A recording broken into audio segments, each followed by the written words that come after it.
All right, guys. Well, welcome back to U.S. History with Mr. DeCecco. Our last video, we really focused on the women's rights movement of the 1950s and 1960s. Talked about Equal Rights Amendment. We looked at the book by Betty Friedan, The Feminine Mystique. And what I wanted to do in this one is just share with you some information involving other minority groups that weren't treated as equals, and there were certain things in society that have kept these people kind of, you might even say, as second-class citizens. So the three groups we're going to deal with today are the Latino community, Native Americans, and our disabled Americans. And we're going to see exactly what the federal government does in terms of helping these people attain some sort of equality. So let's get it going here. The first group of people we're looking at is Latinos. Now, we might need to define that in some way and fashion for you. And Latinos are people whose families' origins are from the Spanish-speaking nations of Latin America. Mexican Americans are sometimes referred to as Chicanos. So you have Chicanos and Latin American people who are definitely a very large portion of our population today. So what is the problem?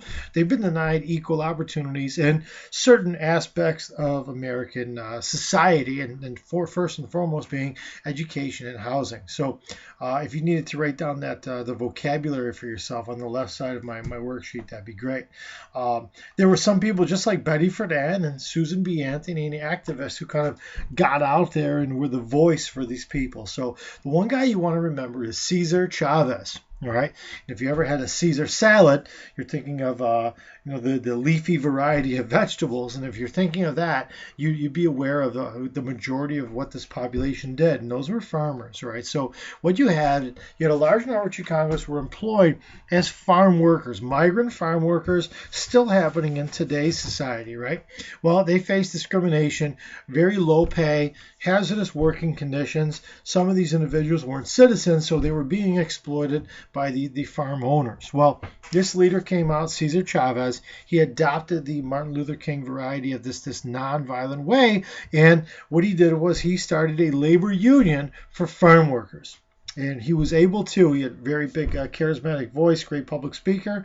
He was able to unite these workers into this one labor union, and in the end, help them gain some higher wages and better working conditions, right?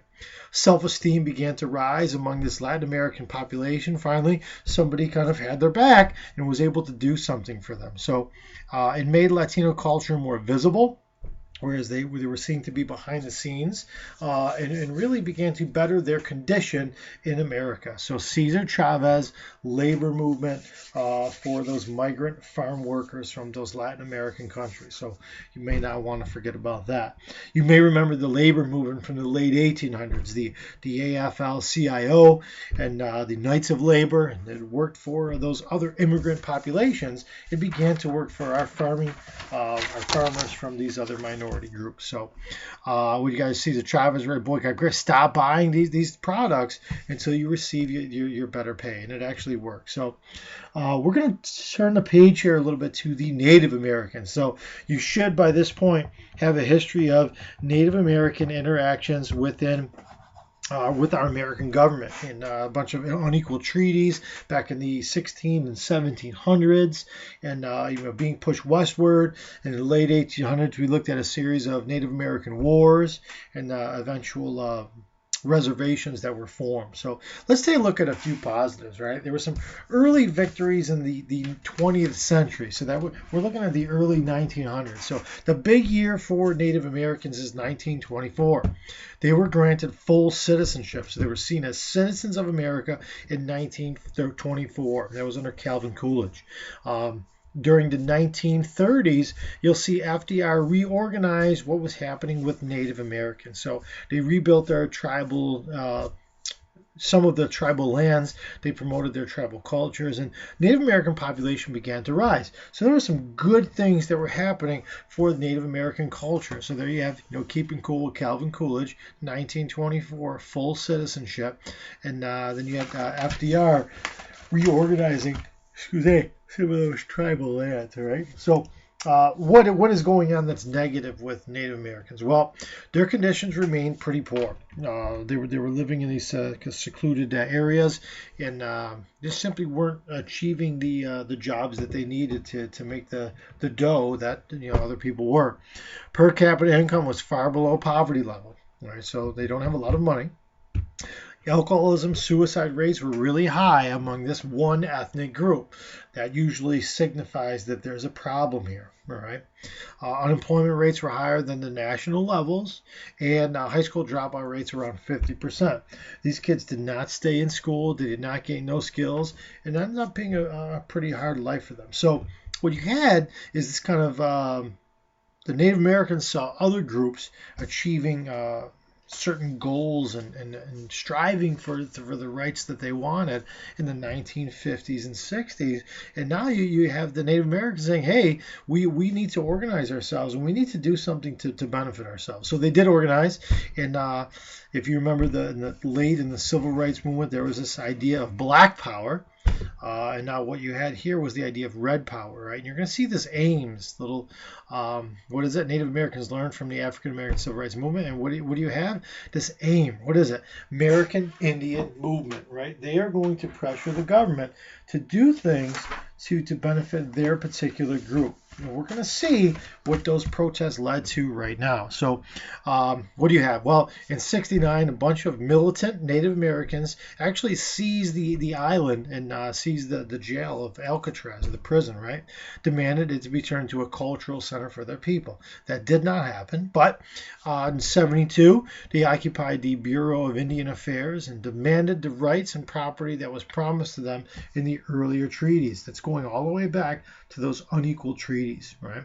And then in 73, AIM occupied the reservation Indian village of Wounded Knee, South Dakota, and demanded changes to Native American policy. So you see that they're not willing to be quiet about their place in society, and they are protesting. Some of it got a little crazy, not exactly as nonviolent maybe as Martin Luther King's movement, but were there some victories? Of course there were. So there you see the AIM, American Indian Movement, right? That's kind of when they took over Alcatraz. So what victories were present for African Americans? Well, the court decisions in the 70s tried to remedy early treaty violations. So when you see that word remedy, it's usually tied to some dollars, right? So the Native Americans have been awarded more than $80 million by 1989. Different Native American groups will receive these subsidies, these payments from the federal government over years and years of disservice, right? Indian self-determination and education assistance in 75 gave Native Americans more local control over their reservations. And then finally, the Assistant Secretary of the Interior for Indian Affairs was created to keep an eye on those things that were happening with Native Americans and the white people in the late 60s, 70s, and 80s, right? There is one major Supreme Court case that pops out. The county of Oneida, which is in New York State here, Oneida Indian Nation of New York State went after the county and basically established that the Native American tribes had the right to sue state governments to reclaim some of their tribal lands. They do not get all of them back, but they do get some of them back. So at least that's something, right? So we looked at two groups so far, Latinos, Chicanos, and then Native Americans. So finally we're going to look at the Americans in our country who have been disabled. They may be in a wheelchair, they may be deaf, they may not be able to see, they might be the blind. And just because they have a deficiency does not mean they should not get equal treatment. We're abiding by our 14th Amendment and doing something for this particular group. So this particular group definitely had long struggled to gain their equal rights. In the early years, only the family was around to help handicapped. There was no governmental policies. There was no special schools. The results were a bunch of neglect and abuse. This group of people was not being treated equally. Well, I'm going to take you back for a little review now. Dorothy Dix, if you remember her, she led a campaign to improve conditions for the mentally ill found in more than 30 state institutions and revolutionized the way that we treated our incarcerated population. No matter what, you may be a criminal, you may be blind, you may be deaf, you may be in a wheelchair, you still deserve dignity. You deserve to be treated equally. And that is the law in this country. All right. So disabled Americans, we begin to create things for certain groups who have a deficiency. So there was definitely education for the hearing impaired.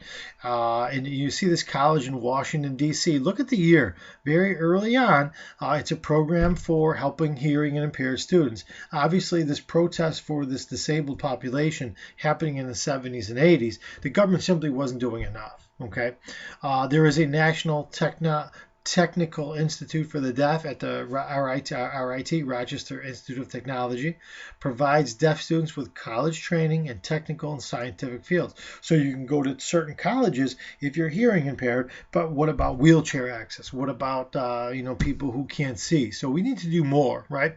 Early on, 1829, there was a process of mainstreaming for the blind. It began in Boston, bring handicapped students out of these special schools into the main schools. Obviously, it took a bit for school districts to provide services for these people, but it needed to be done, and it was done. Starts in 1829 and will continue to get better and better. Well, what about the federal government? These were things happening, if I go back, this is happening in Boston and D.C. These are happening at very small levels. Well, what does the federal government need to do? Well, in the 60s, John F. Kennedy set up a presidential commission on mental retardation. Let us study it.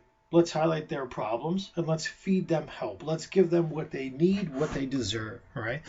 He backed the establishment of something we now know as the Special Olympics. The Rehabilitation Act finally put some meat behind what the government wanted, right? It said you cannot discriminate against people with disabilities in any federally funded facilities. That means schools, parks, theaters, those sorts of things, right? So finally, the federal government is acting, and they're saying, okay, we need to provide access for these people and give them what they need. And finally, in 75, when you look at it, there is an Education for All Children Act, ensured free, appropriate education for children with disabilities, ensuring that they get the supports that they need. All right. That all leads to the big one. And this is the one that shows up there. Education for All Handicapped Children. 75. We're going to make that even better. So let's get it on. The ADA. You may hear in construction, you may hear something called, well, we need to be ADA compliant. Buildings today have to be built so that handicap access is there. Bathrooms need to be handicap accessible. Sidewalks need to be handicap accessible for wheelchairs and blind people. So the ADA was kind of this all-inclusive, right? Prohibited discrimination in employment, public accommodations, transportation, state, local government buildings, all telecommunications, led to greater accessibility for who? People with handicaps. So those people can now get into public buildings. They can now take public transportation. You may see the bus driving down the street, and now it has the ability to pick up a wheelchair and get it on the bus. Right? Telephones and media needed to be out there. So when you look at these three groups now as a total, we can recap it all. Latinos and Chicanos not being treated equally, felt there's a need in the 60s, 70s, and 80s here. Native Americans have been kind of forgotten about and need to be taken care of, and so do any American who has a disability. And the one thing you want to remember is that 14th Amendment, equal treatment under the law. So I hope this helped you out, and we'll look forward to gearing up for the next one. Study hard and see you soon.